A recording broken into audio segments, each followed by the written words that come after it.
আমাদের দেশের জাতীয় সঙ্গীত পরিবর্তন করার জন্য অনেকে বলাবলি করছেন, এটা পরিবর্তন করা উচিত কিনা, ইসলামের আলোকে জানতে চাই। জাতীয় সঙ্গীত পরিবর্তন করার দাবি এবারই শুধু উঠছে তা নয়, এর আগেও বারবার উঠেছে। আপনারা জানেন কেন উঠেছে, সেটা নিয়ে তর্ক আছে, বিতর্ক আছে। এটা উঠা উচিত কিনা, বা এই সঙ্গীত থাকা উচিত কিনা, বা জাতীয় কোনো গীত, জাতীয় কোনো স্লোগান থাকা উচিত নাকি সেটা পরিবর্তন করা দরকার, সেটা নিয়ে আলোচনা হতে পারে। আমি সে আলোচনায় যাব, তার আগে একটু প্রাসঙ্গিক কোনো একটা বিষয় বলি। সেটা হলো যে দেশপ্রেমের নামে, দেশত্ববোধকতার নামে, দেশত্ববোধক কাজের নামে আপনি কোনো গীত, মিউজিক সংযুক্ত করে, বাদ্যযন্ত্র সংযোগে আপনি যদি কাউকে শুনতে বাধ্য করান, তাহলে সেটা তার স্বাধীনতার খর্ব করার শামিল, বিশেষ করে মুসলমানদের ক্ষেত্রে। কারণ ইসলাম যেহেতু বাদ্যযন্ত্র যোগে কোনো গান বাদ্যকে অ্যালাউ করে না, কোনো গানকে অ্যালাউ করে না, বিধায় আপনি দেশাত্মবোধক গানের নামে, দেশপ্রেমের নামে আপনি আমাকে যদি চাপিয়ে দেন, তাহলে তবে আমার অধিকার লঙ্ঘন করা, আমার অধিকার খর্ব করা। সোজা কথা, দেশের সংখ্যাগরিষ্ঠ মানুষ যেটাকে হারাম মনে করে, সেই কাজ আপনি দেশের মানুষের উপর চাপিয়ে দিতে পারেন না। হ্যাঁ, দেশের একটা স্লোগান থাকলো, একটা গীত থাকলো, সেটার কথা বলার ভিতরে যদি আপত্তিকর কোনো কিছু না থাকে, সেটা ভিন্ন বিষয়, অবশ্যই সেটা গ্রহণযোগ্য হতে পারে। এবার আসা যাক এই গানটা নিয়ে, যে আমাদের যে জাতীয় সঙ্গীত আছে, আপনারা জানেন যে রবীন্দ্রনাথের লেখা এই গানটি বাংলাদেশের জন্মেরও আরো বহু আগে তিনি লিখেছেন। এই গীতটা মূলত বাংলাদেশকে কেন্দ্র করে লেখা হয়নি।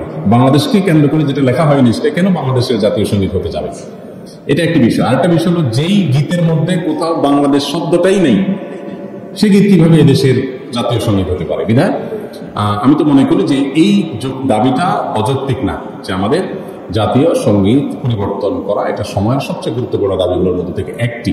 আরেকটা এখানে বিষয় হলো যে, আপনারা জানেন যে হিন্দু ধর্মাবলম্বীরা তারা পূজনীয় বা দেবতাতুল্য এরকম কিছু মানুষ বা কোনো ব্যক্তি বা বস্তু থাকে, তাদেরকে তাদের দৃষ্টিতে তারা সেগুলোকে মা বলে সম্বোধন করে।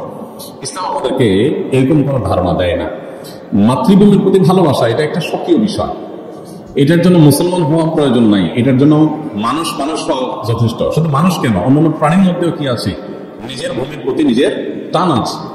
একটা কুকুর, একটা বিড়াল, একটা প্রাণীও দেখবেন যে সে যে ভূমিতে থাকে, বসবাস করে, বা যে ভূমিতে তার জন্ম বেড়ে ওঠে, সেটার প্রতি তার সহজাত একটা টান আছে। সেখানে মানুষের মধ্যে তো অবশ্যই আছে।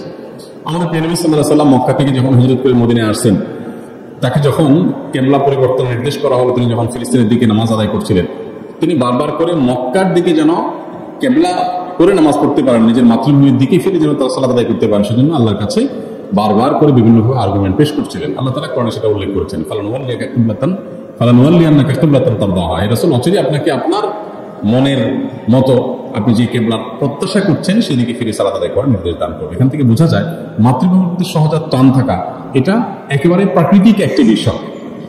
বিধায় এটার জন্য কোনো জাল হাদিস বানানোর কোনো প্রয়োজন নাই, যে হব্বুল্লাতুন মিনাল ঈমান, দেশ প্রেমের অঙ্গ, এরকম কোনো হাদিস নবী সাল্লাল্লাহু আলাইহি ওয়াসাল্লাম বলেন না। নবী সাল্লাল্লাহু আলাইহি ওয়াসাল্লাম নিজেই নিজের মাতৃভূমিতে তার ভালোবাসা ছিল। সো একজন মানুষ হিসেবে আমাদের মধ্যে সেটা থাকবে, দায়িত্বশীলতা থাকবে, সেটাই স্বাভাবিক। আলাদা করে জাল হাদিস বানানোর প্রয়োজন না। যাই হোক, তো মাতৃভূমির প্রতি টান এক জিনিস, আর সেটাকে পূজা করা আরেক জিনিস। ইসলাম আমাকে এটাকে পূজনীয় করতে বলেনি। বিদায় সংখ্যাগরিষ্ঠ মানুষের বিশ্বাসের সাথে যেমন যায় না, এই গীত বাংলাদেশকে কেন্দ্র করে লেখা হয়নি, এটা বাংলাকে কেন্দ্র করে লেখা হচ্ছে, যেটা পশ্চিমবঙ্গ পূর্ববঙ্গ মিলায়।